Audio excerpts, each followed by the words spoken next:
What's happening, folks, and welcome to our mid-season report on my Manchester United Let's Play. I love doing these. First of all, if you're excited for it and the sample episodes or the series or excited about joining the channel, hit the like button down below, and even better, hit the subscribe button, hit the notification button as well below, so you get a notification when every video goes live on this channel. Today we are doing a mid-season report. Now, in case you don't know how this series works, it's basically a traditional Let's Play that's going to run for the whole FM24 cycle. I started this on the full release of the game, but I'm not going to play it much due to ongoing PC issues now been resolved. Hopefully, either way, if I have to take the game PC back that I've got, my main PC, which is like the buff one with the massive graphics card, processor, and RAM in it. I've got a gaming laptop now which can record enough on 3D. Not perfect, it's not great, but it's not. It's good enough. So content should be not disrupted, in theory. So, this is going to run to the end of the FM cycle. There's no end game here other than we just do this end of the year. Now, of course, if you guys are a fan of this, I'll do it next year from day one of FM25. I will have a private United save as well, which I'm going to be doing, but you'll hear nothing about that. That's my own personal save. I'll play the game how I want to play it. This is more for YouTube, and I know a lot of people are Man United fans on my subscriber list. A lot of people like me to do. Have been not asking me a lot, but they always say, "Oh, we should do." I miss Man United saves. Occasionally, the comments go, "Oh, I know that they like those series and they've been waiting for it to come back at some point." So this is like my thank you to those guys who have come back and stuck with me the channel, even though I've not been able to upload for like last 3 months or so. Even longer than that, actually, if you count when it all started with the other PC. Long story, not going to go into it now. So we're going to go through how the season's going, look at the transfers, look at the fans, look at the scouting reports I'm doing, and give you guys a chance to give you guys your thoughts on what's going on here. So I'm not sure what the schedule's going to be for this series yet. I'm thinking the Madrid save is going to be every day. This is going to be every day. We're going to do it all year, so I don't want to overload episodes on it. And I want to get the South Tomorrow videos in there as well. So it's probably going to be every day, but I'm going to treat it in the same way I would a normal Let's Play. So as you can see here, the season summary at the moment, we're top of the Premier League by goal difference after having a dodgy period of games. We had a tough period of games recently, though, to be fair. Champions League group, nailed it. Alright, not perfect. Lost the guy to from home, but beat Barcelona at home and away, which is absolutely amazing. So happy with that. FA Cup third round, we got Wrexham, which should be a win. A good chance for best players in that round, in that competition to rotate. And then the Carabao Cup win the quarterfinal against Bournemouth. And looking at the draw here. The good news is Brighton playing Newcastle. That's all Premiership sides playing each other, so one of those is going to get knocked out. And Bournemouth way could be tricky. They're mid-table at the moment. I don't think they've played them on this save yet. Actually, we probably have actually. I don't remember what the result was. But yeah, so quarterfinal of that. The main aim this year is to get Europa League qualification, like they say there. That's my aim. My aim this year is actually to get top 4. But I always say, choose minimum aim, and then move on. Champions League, reach round 16 minimum. We should do. I think we'll do that. I was confident when we saw the group we'd do that. And I think we'll get further than that. But it all depends on what the draw is and that kind of thing. Also, next year, of course, we'll get the new format, which I've not experienced yet in Football Manager. Because last year I never got to say long enough to do that, honestly. So yeah, I'm looking forward to that new format, see how it works and how it plays out. I'm not a fan of it in real life, but it'd be cool to experience in Football Manager. So, you're probably wondering what transfers I did if you're new to this series. Well, I'll give you a quick summary here. It's not going to take that long. One player, Inacho, came in. Defender, first defender I've signed. Only player I've signed on this series, in this save so far. Paid £45 million for him. He's been solid. Honestly, he's been very solid.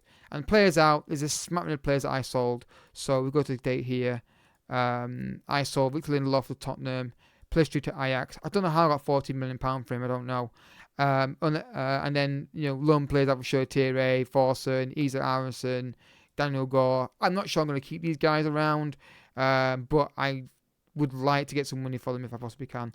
And again, FFP would help. But I think FFP is not a big issue on Football Manager for Man United. Look at our finances. We've got £41 million in bank balance. FFP, we're fine. I wouldn't know nowhere near having problems with that. So that's great. In terms of the ownership structure at Manchester United, obviously big news in real life media that United in the Arsenal taking over the footballing structure at Manchester United. Now, of course, we could do something similar to that. We could make the Glazers lead the football club if we wanted to. The only way to do that in this save right now would be download a save game editor, which I don't have enabled on here, but I can maybe get a third-party one, enable it, get rid of the Glazers by making them leave, and then see if we can get a full sale of the club.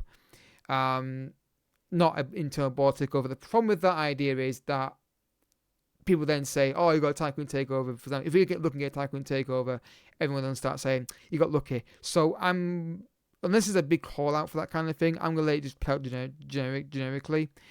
My offline save, however, with my own private save is different matter. I may force that to happen. But it's my private save. I'll do what the hell I want. But for YouTube, I think unless there's a big demand, I'm saying, dude, yeah, keep selling the club until it gets completely moved on. I'm not going to do it. So we've got Sean Lacey here, off prospect. Again, yeah, I don't know. We'll wait and see. If you've got any thoughts, guys, about players who maybe used to me think I've come good in your saves, then feel free to let me know in the comment section. It's not a save where I don't have any ideas. I can't guarantee I'll do the idea, of course, but I like to hear your thoughts and opinions on it. And what we're trying to do is get this line to stop going up and down like this and stay relatively up here. That's what we're trying to do in this save. And it'd be kind of cool to see how much I can win with Man United over the course of the year on YouTube. And it's also good for YouTube because Man United will get traffic, but that's not why I'm doing it. I've had this save idea for years in my head to do this kind of thing for years, with the idea of being like big Man United save, consistent save, and then the other teams can be smattering. Then there's always a Let's Play series ongoing, and Man United is always fun to be because it's my team. Right, of course, I haven't done this in a while, so I've just done an episode for Real Madrid, and now I'm talking again for another half an hour or so. So into the tactics. So look, this is what we're playing right now. Now I'll pause it on here a bit longer so you guys can see what we're doing. If I do this, yeah, okay. Yeah, I was trying to get bigger across here, but yeah, whatever. This tactic is working overall. We are doing very well, as you saw in the league campaign and Champions League. However, I'm more of a 4-2-3-1 guy. Now, the way I would set this up for 4-2-3-1 would be something like this. So we go with slightly short, higher tempo. I want fast passing on the floor. Get that off. Fairly wide. Play out defense. And I'd work ball in the box, maybe. Mix crosses and go with that. And then you'd have defensive line would be pretty high. I'd probably keep that off, honestly. I would stop the crosses. Not sure about this here. And then what we'd have here would be take short kicks, distribute to fullbacks like this, counter press, distribute quickly. That's what I'd like to do. Whether or not that would work, I don't know. With the idea being this, ball midfielder in there to win the ball, get on the pitch, win the ball back. Deadline playmaker, Bruno doing attacking thing, inside forward getting in there, advance forward to create problems, and then fullbacks getting forward, wingbacks getting forward on attack. Very attacking tactic. I've never got it to work on Football Manager consistently enough. But if you think any thoughts on this tactic, this is not what I'm going to use right now. But it's what I'd like to do. I like 4-2-3-1. It's my favorite tactic. I've had success with it in the past, but it's usually at the point where my team's so highly powered that we're just demolishing teams to the quality we have. So it's not necessarily like the tactic's great, but it's like I've got the best team in the world because I've got great new gens or regions, I call them, but they're called new gens now, aren't they? Really, technically, people get annoyed with me calling new gens, regions. Sorry, but I get to the point where the team's so good, or I've got certain players that's so good that I just demolish everybody with it. But I'd like to do a 4-2-3-1 if possible. So that's the idea I've got. I'll keep it on screen a bit longer for you guys so you can see what I've done here. I'm not a fan of dialing tactics. I don't have a problem with people doing it. It's not a problem for me because people just, it's your own game, play what you want. But I always think for you too, it's a bit of a cop out really. And I'd like to, if I find a tactic that works and it exploits the match engine, it's not because I've done it on purpose, because I just happen to stumble across it. So dude, that's OP that on the tactic. I wouldn't know that. I'm not that good at the game. I just find a tactic that works and it just seems that, it may play into the match engine. I don't sit here for hours working out what the match engine does and then try and use a tactic to build around that to make sure that I win every game 8-0, whatever. If I get a tactic that's really, really effective and if by some coincidence as well, it just happens to break the game and I can't cope with it, it's never because I know that's how it works. It's always because it just happened to be that way. So yeah, in terms of the squad and players that perform really well, the best player in the team is actually Rasmus Højlund. 90 games, 20 goals. Very impressive. Very pleased with him. Very happy. He started off a bit slowly, honestly. But then once he got his first goal, boom, off he went. And he's scoring almost every game at the moment. The big surprise package actually this season is actually Anthony, who's got 10 goals and 4 assists, which is absolutely stunning based on his stats as well. It just shows you that finishing doesn't really matter so much. He's got 10 goals and he's got 12 finishing and 13 composure. You know, I don't know why he's doing so well. I've not really done anything to him specifically in training or in roles or instructions that would mean that he is going to be doing these things and it would help him do it. At least I don't think I have. So yeah, I'm very happy with that. I mean, is he playing on the keep long term? Maybe not. But right now he's performing really well, which means if someone wants him, the valuation is quite high. We can recycle that money into new players. And there is a player that I'm after, which I'm going to reveal in this episode. And it's a player that I've signed for Real Madrid, but this save, he would be perfect for what I want to do in this team, if I get the money for him to sign him at some point. Anthony Martial, he's got a new contract. The simple reason being is I'm not quite sure which strike I'm going to go with, so I'm keeping him around for now. And he's got 7 goals in 4 appearances, so I'm very pleased with his performance level. I don't just say want to keep him long term, but I'm trying to play him where I can. So, for example, Champions League game we've got 2 games left in Champions League, or 1 game left in Champions League. He will start in that game. Wrexham, he will start in that game. If we play against a team bottom of the table at Old Trafford, he may start in that one.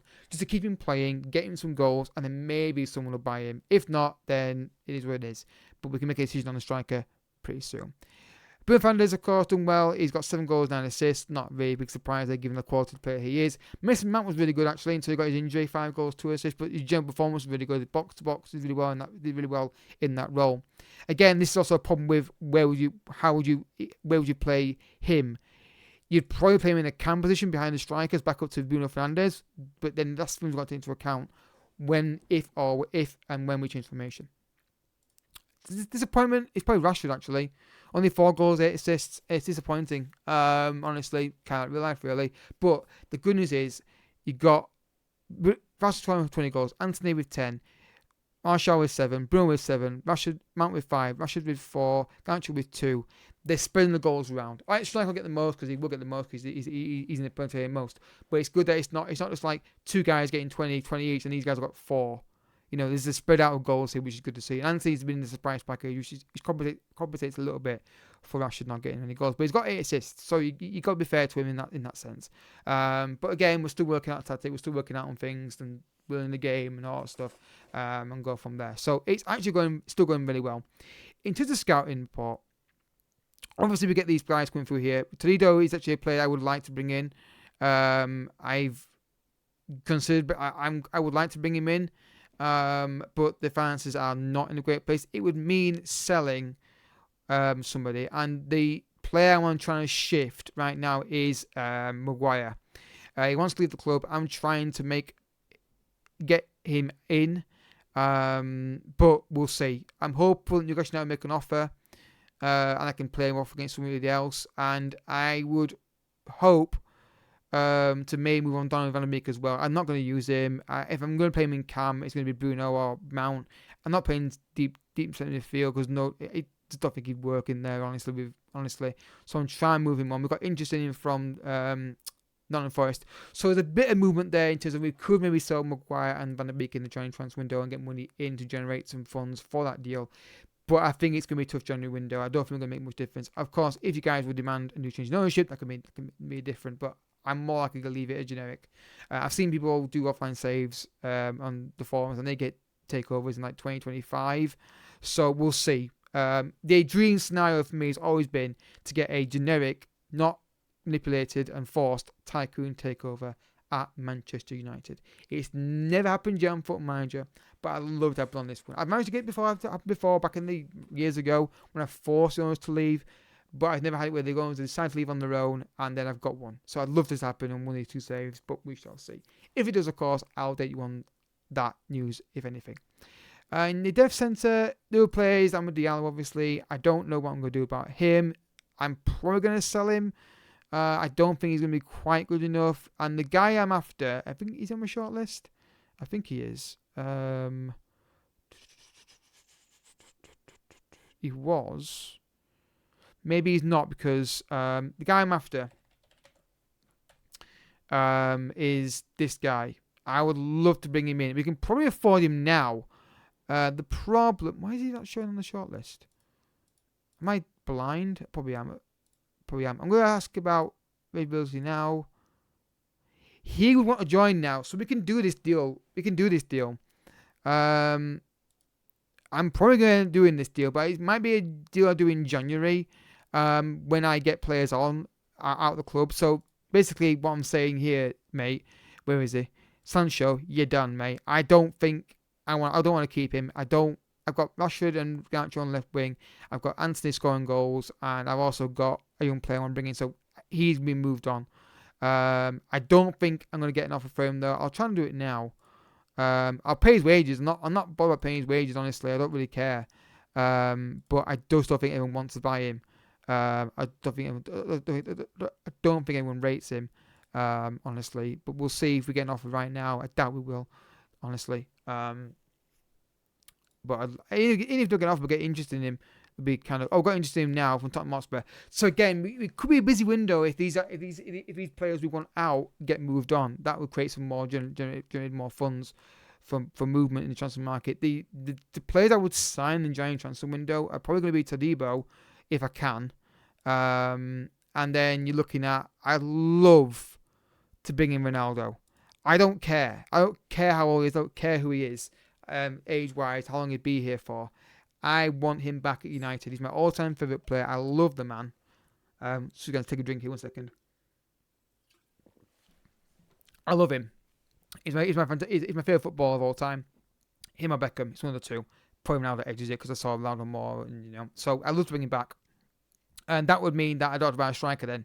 I keep Haaland and Rashford. And keep Haaland, Ronaldo and Martial. And Martial can bugger off at some point. But I'd love to do that. Just because it's the kind of save I would do with my offline save. These random signings of players that I would like to sign. The other guys that I love on this game, just a bit of fun here, is this guy. I love this guy, Falcao. Me and him were like best mates when he was at his prime. Who else? Yeah, is he still in the game? He should be.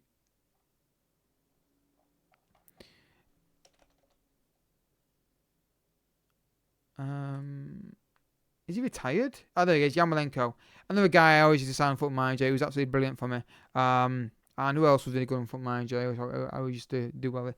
When he was at United, this guy, Alan Januzaj. He's not terrible now, but his pace is absolutely shocking. So yeah, we've got that Ronaldo signing would be somebody I'm going to try and do, regardless. The problem could be the wages. But I'd love to bring him in. No one else wants him. So I'm going to I think I'm scouting him, yeah. I'm going to add him as my, there. So yeah, I'd love to bring him in. It'd be hilarious, in my opinion. Sorry guys. Sorry for I've not really done much recording like this for a while. So yeah, we're looking really good. Obviously, Mukuku, the obvious guys in here. These are the guys on the list just for the sake of it. But I'm still learning the game and how the scouting works. And obviously, we can get Evan Ferguson if we wanted to as well. But again, the fee is massive. So it is going well. I'm happy with how things are going. Top of the group, top of the Premier League and Champions League groups. In the quarterfinal of the Carabao Cup, you couldn't do much better than that. And the fixtures have recently been really good. Beating Barcelona, beating Tottenham, demolished by Liverpool, should have beaten Man City, beating Barcelona twice, in fact, beating Chelsea and Brighton. So we've done well. It's just a case of nailing down this tactic. What I want to do, this, but I'm going to wait you guys again. I'll put it on again for you guys to watch and again get your opinion on it. This is what we're doing right now. I'm sticking to what's working, but I think we could phase slowly. That's not how it's going to work. There we go. We can slowly phase over to the 4-2-3-1 at some point. But I'll be on the screen again for you there. So in terms of the schedule, guys, I'm not sure about the schedule. It's probably going to be every other day, honestly. If it comes super popular and everyone buys into the idea of an all-year save, and we love that, every episode every day, I might make it every day apart from Sundays. But we'll see. I'll leave you guys in the comment section below. I will say, regardless of what schedule I pick for any series, my work schedule dictates things, and I'm not recording things past 8 o'clock going forward. After that, I'm done. In the evening, I just sit down and chill. So also I work late a lot, and my schedule changes every week. So recording is difficult, and I'm also wary of one thing I learned from doing not being able to record for a while due to the PC problems was that I loved having free time, just chilling and not doing anything, lying in bed in the morning and just relaxing and being with family and going to the cinema and things like that. But I do miss recording. I don't think getting rid of stopping recording completely is a good idea, because I do miss it. But I think not doing it, overload it too much, is the way to go. So, if you have enjoyed the episode, I hope you have. Next episode, what we're going to do for the record I